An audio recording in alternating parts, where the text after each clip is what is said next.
ये दो पर्वतों के नाम इसलिए पड़ गए क्योंकि भगवान परम पुरुष नारायण ने एक बार वहां पर शिव आराधना की। बद्रीनाथ जो धाम है ये धाम भी भगवान शिव जी का ही धाम था। इसको पूरे को केदार खंड बोलते हैं। दूसरे पर्वत पर भगवान के ही अंग से प्रकट हुआ नर स्वरूप, उस नर रूप ने भी भगवान की आराधना की है। नर और नारायण दोनों भगवान महादेव की आराधना करते हैं। यहाँ पर शिव पुराण का वर्णन है कि इन दोनों की तपस्या से प्रसन्न होकर के पूजन के बाद में प्रतिदिन भगवान शंकर इनको दर्शन देने के लिए आते हैं। नित्य को दर्शन देते हैं। एक दिन नर नारायण से प्रसन्न होकर के भगवान शंकर ने कहा, हम प्रसन्न हैं और आप कोई वरदान मांगे। नर नारायण कहने लगे, प्रभु हमको तो आप नित्य दर्शन देते हो, लेकिन हमसे कई बार देवताओं ने ऋषियों ने कहा है कि भगवान के दर्शन आपको होते हैं, कृपा करके हमको भी दर्शन कराने कभी। तो भगवान हम चाहते हैं कि आपके दर्शन का सौभाग्य, आपके पूजन का सौभाग्य संसार के समस्त प्राणियों को मिलना चाहिए। क्योंकि ये संत महापुरुष जो होते हैं ये परोपकार करते हैं। भगवान भी तो परोपकार ही करते हैं। तो भगवान ने कहा, प्रभु जगत के कल्याण के लिए आप जहाँ विराजमान होते हैं। तो भगवान शंकर जिस शिला के ऊपर खड़े हुए थे, भगवान शंकर कहते इसी शिला में मैं प्रवेश करता हूँ, और भगवान शंकर उसी शिला में प्रवेश करते। भगवान ने कहा, इसलिए शिला का जो पूजन करेगा, दर्शन करेगा, उसको मेरे दर्शन का फल प्राप्त होगा। आप केदार जी में गए हैं? केदारनाथ कितने लोग गए हैं? केदारनाथ फिर भी काफी लोग गए हैं, ज्यादा तो नहीं है। लेकिन केदारनाथ में शिवलिंग गोल लेके आपने देखा होगा। वो शिवलिंग चपटा है, एक शिला जैसा है केदारनाथ। तो उसी में भगवान विराजमान हुए। केदारनाथ भगवान बड़े प्रसन्न हुए। और केदारनाथ की ये महिमा है कि केदारनाथ में कोई जाए तो वहां पर जो है गाय के घृत से अभिषेक जरूर करना चाहिए। गाय का घृत केदारनाथ भगवान को जरूर चढ़ाना चाहिए। आप आ जाओ तो आपको घृत मिलता है, 100 रुपए की डब्बी, 50 रुपए की डब्बी, 200 रुपए की डब्बी। लेकिन मैं आपसे निवेदन करूं, आप वहां पर जाने की इच्छा हो तो वहां से खरीद करके मत चढ़ाओ। आजकल क्या भरोसा पड़ा है। लेकिन हो सके तो गाय का घी और देसी गाय का घी अगर हो तो ज्यादा नहीं, 1 रुपये में नहीं चलेगा। जो केदारनाथ जी होकर के आने की बात अलग है, जो कभी जाने का सौभाग्य जिनको मिले तो वो जो है केदारनाथ जी के लिए घृत जरूर लेकर के जाए, और वो भी गाय का। भगवान शिव पर, केदारनाथ जी पर घृत चढ़ाने की बड़ी महिमा है। बद्री विशाल धाम में जब कथा करने गए थे तो हमको सौभाग्य मिला था भगवान के दर्शन का। ऐसे भगवान बद्रीनाथ जी कल हमको बता रही थी, एक बहन जी उनकी सासू माँ जो है 6 बार तक बद्रीनाथ हो जाएंगे। 6 बार हम 6 बार तो नहीं, हम 3 बार जरूर हम भी कथा करे आए। और 3 बार जो है गए तो एक दिन के लिए नहीं गए, 8-10 दिन के लिए कथा नहीं होती। शिव पुराण की कथा भी बद्रीनाथ जी को 2 बार भागवत। ऐसा सौभाग्य भगवान महादेव ने और बद्री विशाल भगवान ने दिया। अगली कथा जो हमने बताया महादेव शारण्य में है। जिन भक्तों को चलने की इच्छा हो, नैम शारण्य में पितृ पक्ष में 7 अक्टूबर से 13 अक्टूबर तक, और फिर 12 दिसंबर से 18 दिसंबर तक द्वारका धाम में करना है। द्वारका नहीं है, द्वारका नहीं है। तो जिन भक्तों को दोनों में से कहीं तीर्थों में चलने की इच्छा हो वो संपर्क कर सकते हैं। हमारे फोन नंबर का हमारे चंद्र भैया के पास में, हमसे भी ले सकते बाद में आकर। तो नैम शारण्य की पावन भूमि में जो कथा है वो पितृ पक्ष में पितरों के लिए गया जी में और नैम शारण्य में कथा श्रवण करने का, माता पितरों के अंदर पोती रखवाने का बहुत बड़ी महिमा है। अपने पितरों के निमित्त उनकी जो है मुक्ति के लिए, उनके आशीर्वाद के लिए, जीवन में पितृ दोष मिटाने के लिए। पितृ दोष जब लगे होते तो महाराज कोई भी कार्य सिद्ध नहीं हो पाता है।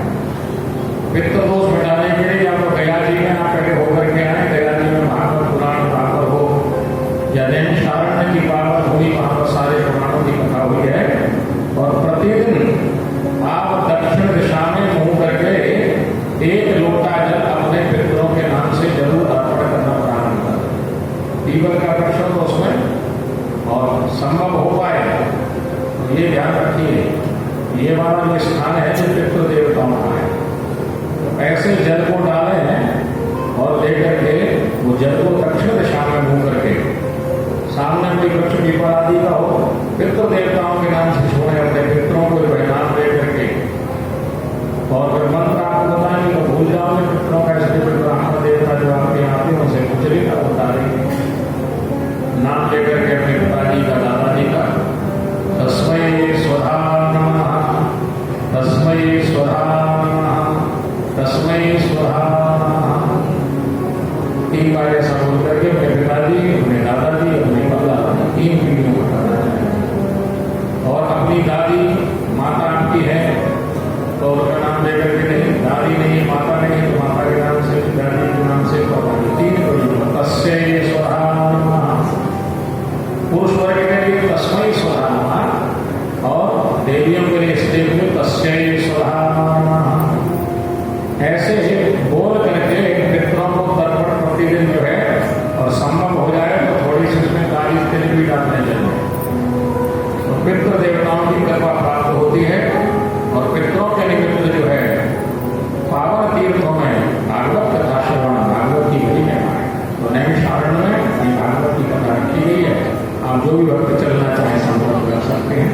बोलिए भक्तवत्सल भगवान की जय, श्री केदारनाथ भगवान की जय।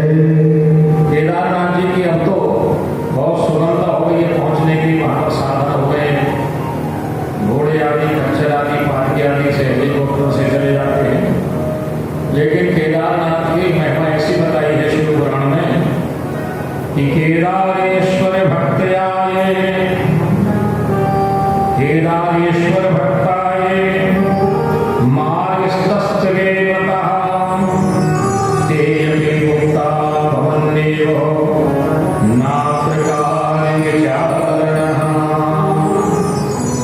केदारनाथ की कठिन यात्रा में करते करते अगर किसी का शरीर छूट जाए, मृत्यु हो जाए, तो फिर वहां पर विचार करने की जरूरत नहीं है, वो तो सीधे शिवलोक चला जाता है, भगवान शिव जी के धाम हो जाता है।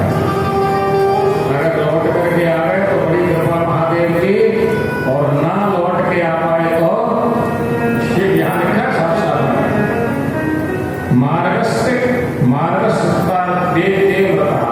अगर मृत्यु हो जाए मार्ग में आते में जाते में, तो समझ लीजिए उसकी गति में कोई संशय नहीं है, उसकी सदगति अवश्य हो जाती है। ऐसे केदारनाथ भगवान की महिमा है। बोलिए केदारनाथ भगवान की जय। सृष्टि के पहले जो है निराकार ब्रह्म ने संसार की सृष्टि रचना करने का विचार किया। एक पुरुष को प्रकट किया और एक प्रकृति को प्रकट किया, पुरुष और प्रकृति। और जो पुरुष प्रकट हुए उनका नाम है भगवान नारायण, और भगवान नारायण ही श्री कृष्ण है। और यही पुरुष समस्त पुरुषों में उत्तम है, इसलिए इनका नाम पुरुषोत्तम भी है। बोली पुरुषोत्तम भगवान की जय। पुरुषोत्तम का महीना भी आता है। ये पुरुषोत्तम नाम भगवान नारायण का है। यहाँ पर शिव पुराण में वर्णन है कि परम पुरुष को प्रकट किया किसने? आदि शिव ने, जो निराकार ब्रह्म है, जिसको शिवलिंग का स्वरूप कहते हैं।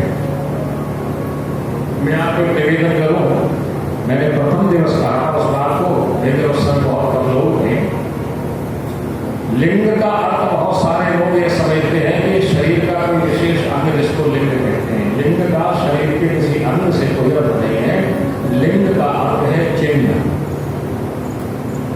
अगर किसी पुरुष के किसी शरीर के अंग को ये कहते हैं तो वहां पर जो हम देखते हैं व्याकरण में कहते हैं स्त्रीलिंग पुरुष लिंग, तो फिर वहां पर स्त्रीलिंग शब्द नहीं आता।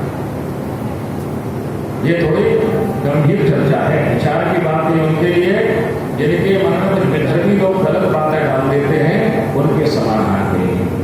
व्याकरण शास्त्र में लिंग शब्द का अर्थ होता है चिन्ह। ये स्त्री चिन्ह है, ये पुरुष चिन्ह है, ये चिन्ह शब्द है, क्योंकि लिंग का कोई उससे अर्थ नहीं है शरीर के किसी अंग से। तो भगवान शिव जी का जो निराकार स्वरूप है वो शिव जी का चिन्ह स्वरूप है, इसलिए उसको कहते हैं शिवलिंग। शिव का चिन्ह है वो, शिव का प्रतीक है वो। जैसे हम लोग कोई संस्था बनाते हैं उसका कोई सिंबल बना लेते हैं, झंडे को बना देते हैं, मोनो बना देते हैं, चिन्ह है उसका, वो चिन्ह से समझ जाते हैं ये साथ उस संस्था है। कोई राष्ट्र का जो ध्वज होता है उसमें राष्ट्र का ध्वज चिन्ह ही वो प्रतीक है। और इसी तरह से शिव का जो निराकार रूप है, भगवान ब्रह्मा सृष्टि करते हैं, विष्णु भगवान पालन करते हैं, रुद्र भगवान संहार करते हैं, और रुद्र से ऊपर शंकर तत्व है जो साकार विग्रह है भगवान शंकर का, त्रिशूलधारी जटाधारी, वो शंकर है, वो महादेव है। और महादेव तिरोभाव करते हैं। तिरोभाव मतलब आत्मा को ये यहाँ से दूसरे स्थान पर ले जाना, तिरोभाव। और उसके ऊपर का तत्व है शिव तत्व, जिसको निराकार ब्रह्म कहते हैं, और वो शिव ही शिवलिंग है, वो शिव चिन्ह है, वो निराकार है, उसका कोई आकार नहीं है। चाहे सामने बैठ जाओ, चाहे बगल में बैठ जाओ, चाहे पीछे बैठ जाओ, चारों तरफ से शिव जी के शिवलिंग की पूजा कर सकते हैं। केवल नंदीश्वर भगवान और शिवलिंग के बीच में नहीं बैठा जाता है, क्योंकि नंदीश्वर भगवान उनके मुख्य द्वार के गण है। तो शिवलिंग का अर्थ है शिवचिन्ह। यहाँ पर वर्णन है जो निराकार ब्रह्म है, जो शिव तत्व है, उस शिव तत्व ने एक परम पुरुष को प्रकट किया, उस परम पुरुष का नाम पुरुषोत्तम पड़ा है। और भगवान ने तो सारी सृष्टि ब्रह्मा से रचना करवाई है। बाद में ऐसा वर्णन आता है कि 1 महीने का निर्माण करवाया, क्योंकि हिरण्यकश्यप ने वरदान मांगा था। सृष्टि के प्रारंभ में ही वो हिरण्यकश्यप को वरण दिया। हिरण्यकश्यप ने वरदान मांगा था कि मैं 12 महीने से किसी महीने में ना मरूं, मैं दिन में नहीं मरूं, रात्रि में नहीं मरूं, ऊपर नहीं मरूं, नीचे नहीं मरूं, अस्त्र से नहीं, शस्त्र से नहीं, मनुष्य से नहीं, पशु से नहीं, पक्षी से। तो भगवान नरसिंह बन गए, ना पशु है ना पक्षी है। भगवान आधे नर हैं, आधे जो है सिंह है, नरसिंह बने। लेकिन 12 महीने में तो नहीं मारेंगे, वरदान का 12 महीने में ना हो, तो भगवान ने एक अलग से महीना बना दिया, जिसको कहते हैं अधिक मास। अधिक हो गया, 12 से अधिक हो गया। तो भगवान ने जो है अधिक मास का निर्माण कर दिया, और उसी मास में हिरण्यकश्यप का वध किया। हमारे यहाँ पर जितने महीने हैं उन महीनों के देवता हैं, जितने दिन हैं उन दिनों के देवता हैं, जितने नक्षत्र हैं उन नक्षत्रों की देवियां हैं, अश्वनी भरणी चंद्रमा की पत्नियां हैं। तो जितने भी महीने, जितने वर्ष हैं उन वर्षों के नाम हैं, उन वर्षों के देवता हैं। हमारे यहाँ पर जितनी भी चीजें हैं उन सब में देवत्व है। हमारे यहाँ पर तो पत्थरों में भी देवत्व है, हमारे यहाँ तो वृक्षों में भी देवत्व है, सबकी पूजा करते हैं। तो पुरुषों जो है अधिक मास हुआ, अधिक मास को अंग्रेजी में कहते हैं एक्स्ट्रा, अलग है। आपने देखा हो क्रिकेट में 11 खिलाड़ी होते हैं, एक एक्स्ट्रा पीरियड भी रखते हैं, किसी को चोट वोट लग जाए तो वो आ जाए। लेकिन बेचारे एक्स्ट्रा पीरियड को तो केवल फील्डिंग में बुलाते हैं, बैटिंग में तो नंबर ही नहीं आता। कभी मौका लगे तो फील्डिंग में जाए तो और बात होता है, उसकी रिपोर्ट ज्यादा ध्यान रहे, एक्स्ट्रा पीरियड। तो ये अधिक मास भी अलग से था, एक्स्ट्रा था। तो एक दिन अधिक मास को बड़ी गिलानी हुई कि 12 महीनों की तो बड़ी महिमा है, हमारी तो नहीं, हमको अलग से है, थोड़े से। हमको तो विशेष परिस्थिति में निर्माण किया गया, हमको विशेष परिस्थिति में। अच्छा, जो अलग होता है ना उसको लोग थोड़ा सा साइड में रख देते हैं, तो लोग उसको मलमास भी कहते हैं, अधिक मास को मलमास भी बोलते हैं। तो मलमास भी बोलने लगे तो कचरा है, तो बगल का है, अलग है। एक दिन अधिक मास भगवान के पास गया, पुरुषोत्तम भगवान के पास प्रार्थना करने लगा, प्रभु आपने हमको बनाया क्यों? और बनाया तो काम के लिए बना दिया, तो हमको कोई पूछता ही नहीं। हमारा नाम भी इतना खराब कर दिया, अधिक मास और मलमास।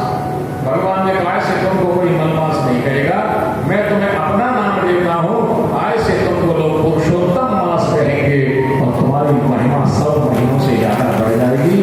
तुम्हारे महीने में, तुम्हारे समय में जो भी धर्म करेगा, जो कर्म करेगा, उसको सामान्य महीनों से अधिक पुण्य प्राप्त होगा।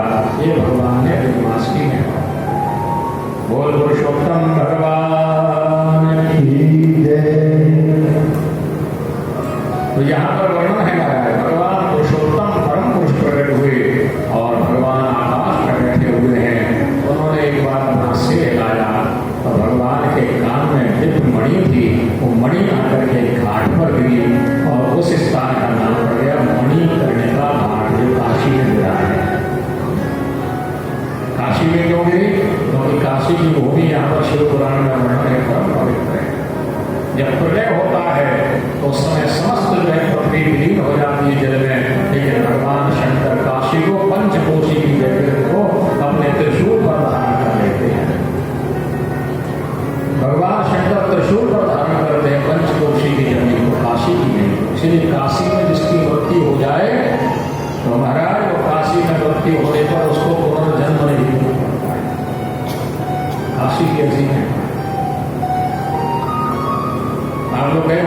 काशी पहुंच गो, बनारस काशी, वहां पर एक अखंड चिता जल रही है। दर्शन किए हमने, किए दर्शन। अखंड चिता जल रही, अखंड चिता का मतलब 24 घंटे वहां पर जलना बोलों का बंद नहीं होता, बेटी दृष्टि चलती रहती है। क्योंकि जिनके जीवन में नहीं रह पाए तो वे कम से कम चिता वहां पर जल जाए, शरीर वहां पर जल जाए। आसपास के जितने क्षेत्र हैं सब उस घाट पर आते हैं। वही घाट है जिस घाट पर जो है महाराज हरिश्चंद्र रहते थे काशी में। हरिश्चंद्र अयोध्या के राजा थे। अयोध्या उस समय संपूर्ण पृथ्वी मंडल का केंद्र था। विश्वामित्र जी महाराज ने उनसे मांगा तो उन्होंने संपूर्ण जो है दान कर दिया राज्य का। तो राजा हरिश्चंद्र से उन्होंने कहा, राजन दान तो तुमने दे दिया, लेकिन दान के बाद का नियम है कि दक्षिणा देनी चाहिए। एक शब्द है ना दान दक्षिणा, दान अलग है, दक्षिणा अलग है। जैसे आप लोग ब्राह्मणों को भोजन कराते हो, संतों को भोजन कराते हो, तो भोजन पाया और भोजन के बाद में फिर आप उनको दक्षिणा देते हो, कोई द्रव्य देते हो। आपके घर में कोई भोजन प्रसादी मांगे आए, फिर भोजन कराया, ये तो हो गया दान, अन्नदान। और फिर बाद में दक्षिणा। बिना दक्षिणा के दान अधूरा है। इसलिए जब हम कभी कोई दान कर रहे, कभी धन का दान करते हैं, कोई 100 रुपया दे रहा है तो क्या करते हैं, उसके ऊपर 1 रुपया हो रहा है, 10 रुपया लगा देते हैं, 11 रुपया लगा देते हैं, क्योंकि 100 रुपया हो गया दान और उसके ऊपर जो हो गया वो हो गई दक्षिणा। इसको कहते हैं भूलसी। तो वो दान दक्षिणा दोनों संग में हो जाते हैं। इसलिए हमारे यहाँ कहते हैं ये 10 नहीं 11, 100 नहीं 111, 1000 नहीं 1111, 1000 नहीं, जो उसके ऊपर दान के ऊपर दक्षिणा। तो महाराजा विश्वामित्र जो है कहने लगे, तुमने दान कर दिए, दक्षिणा दो। हरिश्चंद्र ने खजाने से निकाली, बोले ये सब तो दे चुके हो, कहां से दोगे? अरे राज्य से बात हो गई तुम्हारा खजाना, पृथ्वी से किसी से मांगते थे। अरे पृथ्वी के चक्रवर्ती सम्राट हो तुम, पृथ्वी में से कहीं से भी लाओगे तो वहां पर देर तुमको लगेगा नहीं, क्योंकि सारी पृथ्वी को दान दे चुके हो। आप बताओ कहाँ जाए हरिश्चंद्र? कमाने जाएंगे तो पृथ्वी पर ही तो जाएंगे कहीं, तब कहाँ गए हैं? ये काशी में गए, क्योंकि काशी पृथ्वी से अलग है, इसलिए काशी में गए महाराज। और काशी में भगवान शंकर की भूमि है, उस भूमि पर किसी का अधिकार नहीं है। इसलिए काशी में जाकर के शिव भूमि में रहकर के उन्होंने वहां पर एक गांव के यहाँ पर नौकरी की है, और जो परिश्रम करते थे वो विश्वामित्र को जाकर के दे देते। बाद में कथा बड़ी है हरिश्चंद्र महाराज की। हरिश्चंद्र महाराज ने सत्य का त्याग नहीं किया, उनके पुत्र की मृत्यु हो गई, उसके अभी कफन मांग लिया। और जब रानी ने अपने वस्त्र को फाड़ करके, अंधेरा था, रात्रि हो गई, उनके पुत्र का नाम था रोहित, मृत्यु हो गई थी, सर्प ने डस लिया था, रानी को भी बेच दिया था, बेटे को भी बेच दिया था। और रानी जो है अपने पुत्र की मृत्यु पर जब अपने बेटे को रात में आई है शमशान घाट में, तो हरिश्चंद्र ने कहा बिना कफन के इसको नहीं जलाने दूंगा। उसका टैक्स जो होता था, जो कर होता था, वो देना पड़ता था, तो वस्त्र देना पड़ेगा। मेरे पास तो कुछ नहीं है। पहले तो पहचाने नहीं थे, आवाज सुनी तब पहचानी, ये तो रानी है। रोने लगे, मेरा बेटा बड़े महाराज गलती हो गई, अभी कोई नहीं है यहाँ पर, कम से कम बेटे के शरीर की दुर्गति ना हो, इसको तो अग्नि दान नहीं दान, अपने स्वामी के साथ छल हो जाएगा, ये झूठ हो जाएगा। ये आपका भी तो बेटा है। नहीं, मैं तो दास बन चुका हूं, अब तो दासत्व से मुक्त होगा, तब मेरी पत्नी होगी, मेरा बेटा होगा, मेरा कोई नहीं। लेकिन महाराज रिश्ते के नाते ही इस बेटे को जलाने को नहीं देंगे। रानी ने मन में सोचा अब एक ही उपाय है, एक ही साड़ी शरीर पर, एक ही वस्त्र शरीर पर। महाराज इस वस्त्र में से आता वस्त्र फाड़ करके मैं देवी की, देवी तुम स्त्री हो,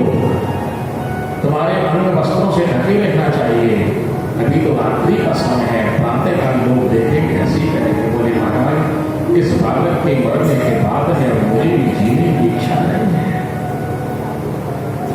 अब क्या करूंगी जी करके।